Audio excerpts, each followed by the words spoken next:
જ્યારે જ્યારે હું તમને ભણાવતો ને ત્યારે બેટા તમારે એક કામ કરવાનું, ટટ્ટા બેસવાનું, પછી પાછા ઢીલા થઈ જવાનું અને એક્ટિવ રહેવાનું, એટલે હું જે બોલાડે બોલવાનું. ઠીક છે બેટા? આપણે સંખ્યાને વાંચવી છે. અંક 9, 6 તથા 0 એટલે શૂન્યથી બનતી 3 અંકની સૌથી નાની સંખ્યા કઈ? 3 અંકની સૌથી નાની સંખ્યા. નાની સંખ્યા બનાવવા માટે આપણે નાનો અંક પહેલા લખવાનો. કયો અંક પહેલા લખવાનો બેટા?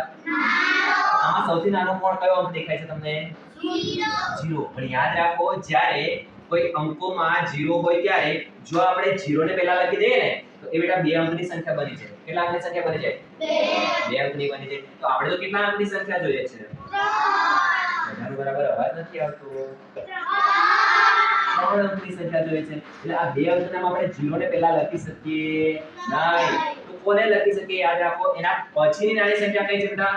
0, 6 કે 9? 6. તો 6 ને પહેલા લખવાનું, પછી 0 ને લખવાનું. આટલું ખાલી ધ્યાન રાખવાનું. ઠીક છે?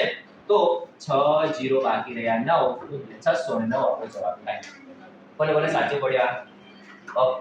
તો 609 કયા ઓપ્શનમાં છે જરા કહો તો મને. C. Option she is right answer. તો બીજો દાખલો પણ આપણે આવી રીતે કરી શકીએ સરસ મજાની રીતે.